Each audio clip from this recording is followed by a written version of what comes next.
Fellow Kenyans, first I would like to give glory to God. It has been quite a challenging season since the year began, but we have remained silent, resilient, and even though we have lost loved ones, struggled through hard times, among other challenges.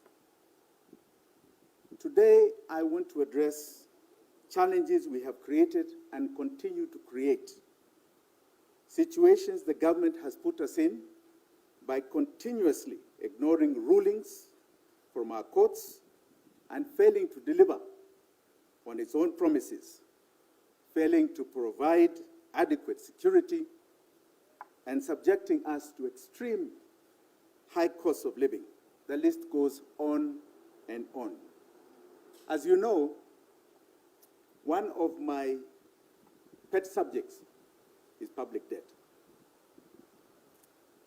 And in this regard, on the 27th of February, the National Treasury submitted a report to Parliament indicating that Kenya had borrowed 223 billion shillings between September to January.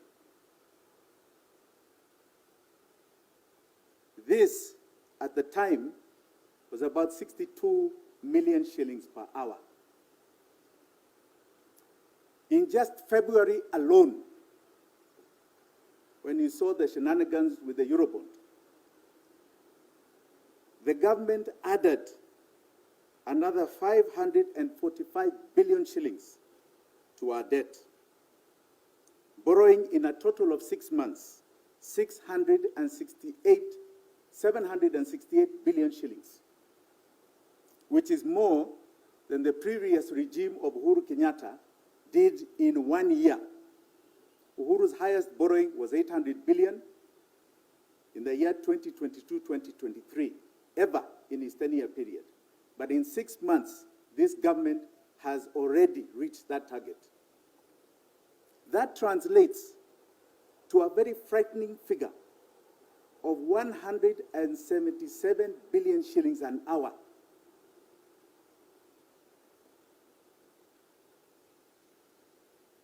For your information, Parliament only approved in the budget, this budget of Kenya Kwanza, a total of only 341 billion shillings for borrowing. Any extra amount above 341 is purely illegal because it does not finance anything in our budget.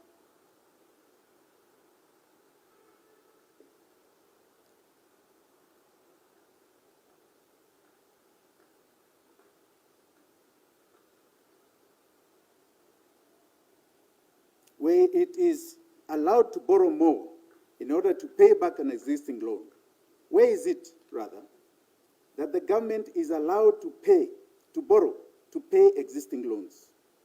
Where in the budget can we find the infrastructure bond? You saw them borrowing domestically 240 billion shillings for infrastructure, so-called an infrastructure bond domestically. Where is it in the budget? It does not exist. We have now become a debt-driven economy, completely debt-driven. We are becoming more and more slaves to debt. And before all of you start feeling there is so much confidence in the shilling, we have the figures as of February 29th, end of last month, where usable foreign exchange plunged by 259 million shillings, which left us with only 3.7 months worth of import cover. This tells you we are short of our 4 months, but it tells you Kenyans are mopping up a lot of dollars. They still do not have confidence in the shilling. This is a very sad state of affairs as Kenyans continue to suffer. And as they suffer, the conversation has shifted from our issues to issues about power, politics, positions, jobs. Last week, all of you in the media went to focus on the AU. AU, we have issues here in Kenya. A few weeks ago, my very good friend, Raila Odinga, expressed his desire for the AU chairmanship. And honestly, I believe he is the best man for the job. He will do this country proud and this continent proud.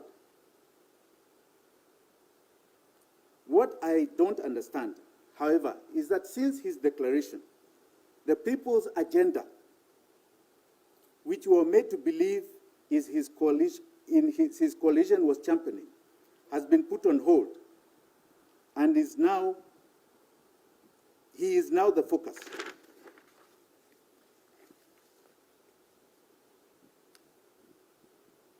The Azimio coalition is dredging the political landscape and pulling out people who are part of Kenya's problems and presenting them as solutions. As the ruling Kenya Kwanza coalition is busy scheming on how to take credit for Mr. Odinga's candidacy, my friend Kalonzo Musyoka has hit the road positioning himself to take over leadership. And it is my view, and I don't think I'm alone,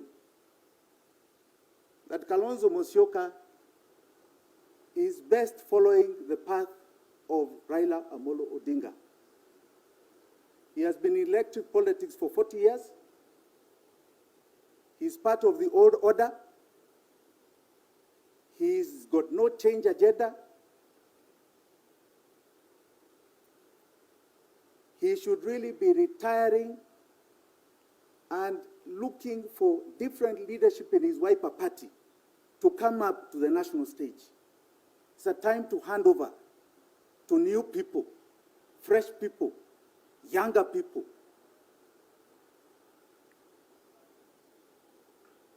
And just as this is all happening, people are focusing on positions. Kenyans are still struggling for a basic meal and school fees. The so-called bottom-up model has become a bottom-down model. In this day and time, we are losing our own people to banditry. 53 lives just the other day. I've seen in Kisii today, more skirmishes. And yet, we have a president that is taking our police force to a war zone. That thing is not called peacekeeping. It is called war zone. We are going to fight a war. Police are not meant to fight wars. That is for the military. And I want to suggest to my good friend, William Ruto, since he doesn't seem to understand the danger you're putting our own people, our own police force in. I saw the Prime Minister of Haiti coming here the other day.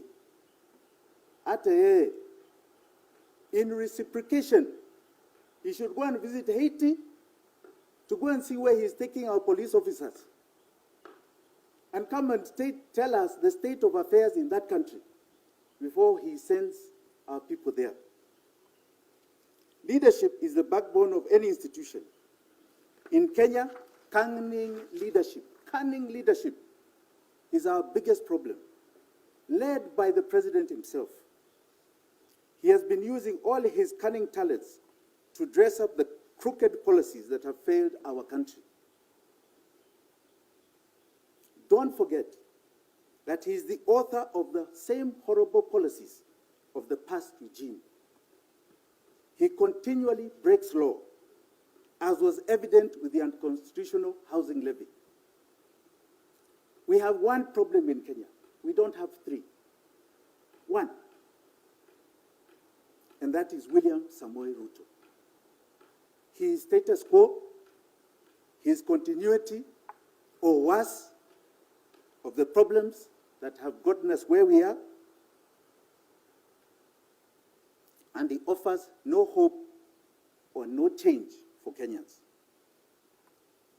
Fellow Kenyans, I understand and share in your pain.